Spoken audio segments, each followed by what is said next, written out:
Bienvenue sur Sailing News, le MAG. Au sommaire cette semaine, on partira dans le Morbihan pour le Tour de Belle-Île 2010, puis on découvrira les premières images du 60 pieds Groupama qui se prépare pour la prochaine Volvo Ocean Race. On restera dans les bateaux d'exception, cap vers l'Italie pour la Nespresso Cup avec les fameux Wally. Et on reviendra en France pour le défi nautique de Douarnenez où se sont affrontés planches, kite, monocoque et multicoque. Enfin, on fera un point sur la Coupe de l'América qui garde le suspense sur la prochaine jauge de la course. Mais on part tout de suite à Saint-Barth pour connaître l'issue de la Transat AG2R, la mondiale. Armel Lecléache et Fabien Delahaye sur Britair ont coupé la ligne d'arrivée mardi à 1h du matin à Saint-Barthélemy.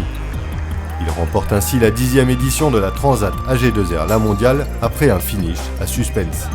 Ils devancent le duo Jeanne Grégoire et Gérald Végnard sur Banque Populaire et Bertrand Debroc, Gilda Morvan sur Cercle Vert. Samantha Davis et Romain Attanasio prennent la 4e place à quelques milles des premiers, après avoir longtemps mené la course avant le passage des Canaries. On est aux avant-postes depuis on va dire le 4e ou 5e jour de mer. Et puis après on est resté au contact avec 3 autres bateaux. On a passé la porte des Canaries quasiment ensemble. On a fait quasiment les mêmes options en allant dans le sud avec eux. Et puis au final, on a réussi à être devant eux et ils arrivent pas très loin après nous, donc c'était vraiment une super bagarre. Le mode furtif a apporté du suspense sur cette fin de course palpitante. C'est Armel Lecléache qui engageait les hostilités à 48 heures de l'arrivée. Et alors qu'il réapparaissait sur les classements de lundi matin, ses poursuivants passaient à leur tour en mode furtif jusqu'à 40 000 de l'arrivée. Les 2 premiers sont passés au sud de Barbuda, alors que les 2 suivants ont préféré passer au nord de l'île. Au final, le classement est resté inchangé. Cap vers la presqu'île de Quiberon pour suivre un bel événement qui prend de l'envergure chaque année, le Tour de Belle-Île. 328 bateaux étaient au départ de la 3e édition du Tour de Belle-Île 2010, ce qui marque un véritable succès pour cette épreuve où se côtoient amateurs et professionnels. Le vent d'une dizaine de nœuds a permis à tous les concurrents de boucler le parcours avant la tombée de la nuit.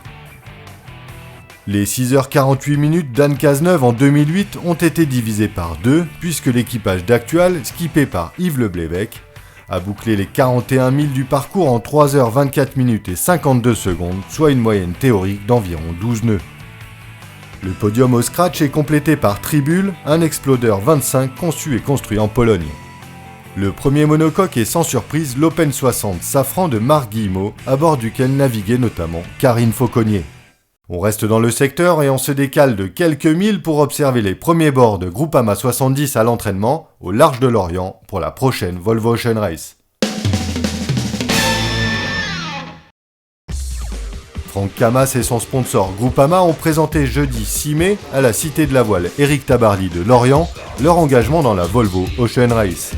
Le sponsor a confirmé qu'il participerait aux 2 prochaines éditions de la course en 2011 et en 2014. Avec le rachat d'Ericsson 4, vainqueur de la dernière édition de la Volvo Ocean Race, le team Groupama dispose d'une excellente plateforme d'entraînement et d'analyse. Rebaptisé Groupama 70, le plan Kuyumjan multiplie les sorties au large de l'Orient. Quand ils ne naviguent pas, les membres du team participent à la conception du futur bateau qui sera également dessiné par l'architecte franco-argentin basé à Valence. C'est par contre à Vannes, au chantier Multiplast, que Groupama 4 sera construit. Commencé ces jours-ci, la construction va durer 10 mois pour une mise à l'eau prévue le 15 mars 2011. En attendant, Franck Camas participera au circuit Extrême 40 et à la route du Rhum La Banque Postale sur son Groupama 3 modifié pour l'occasion. Direction maintenant l'Italie pour une course très sélecte à bord des superbes Wally lors de la Nespresso Cup à Portofino.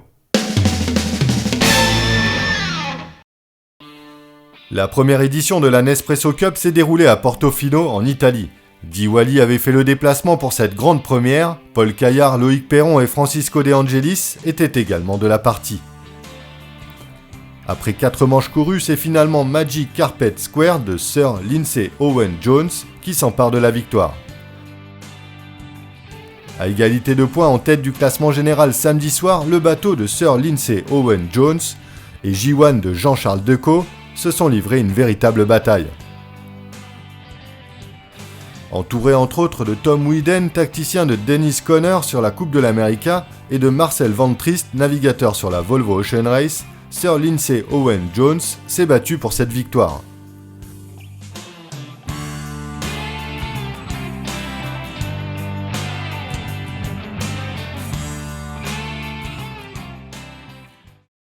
Retour en Bretagne, à Douarnenez, pour le défi nautique, où nous retrouvons notre windsurfeuse reporter Sarah Hébert.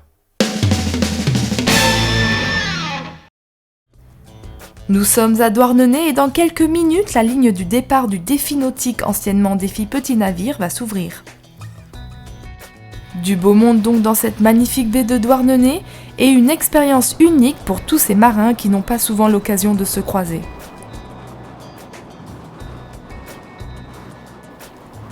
Le vent est faible et les bateaux prennent un léger avantage. La vedette sur le défi est incontestablement le multi 50 pieds Crêpe Wahoo qui réalise le meilleur temps du défi.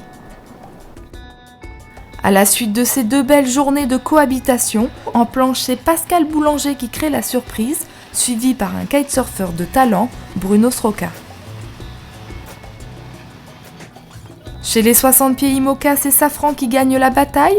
Enfin, en classe 40, c'est les ch'tis de destination Dunkerque qui l'emportent. On fait le point sur la Coupe de l'América où le suspense reste entier quant au choix du bateau, monocoque ou multicoque, élément de réponse. Le Defender de l'America's Cup et le Challenger of Freecorn, qui représentent tous les challengers, ont présenté jeudi dernier à Rome les principes qui régiront la 34e Coupe de l'America. Les 2 équipes BMW Oracle Racing et Mascalzone Latino Audi Team comptent parmi les membres fondateurs de la World Sailing Teams Association, ce qui laisse présager une collaboration positive.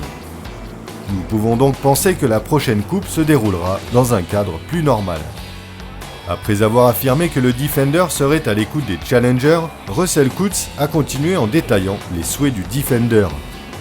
Il souhaiterait mettre en place une série régulière d'événements annuels qui contribueraient à la transformation de l'America's Cup en une plateforme viable et passionnante à laquelle les équipes et les partenaires ne pourraient résister. Nous ne savons pas encore si la 34e coupe se déroulera en monocoque ou en multicoque. Un comité de sages va statuer sur le sujet. 2 architectes, Bruce Nelson et Pete Melvin, qui ne pourront pas ultérieurement travailler pour des défis, doivent plancher sur le sujet. Ils doivent remettre leurs conclusions à un comité d'experts qui se réunira pour trancher. Tout est encore envisageable, multicoque ou monocoque. Réponse le 30 septembre, date à laquelle la règle de jauge sera publiée.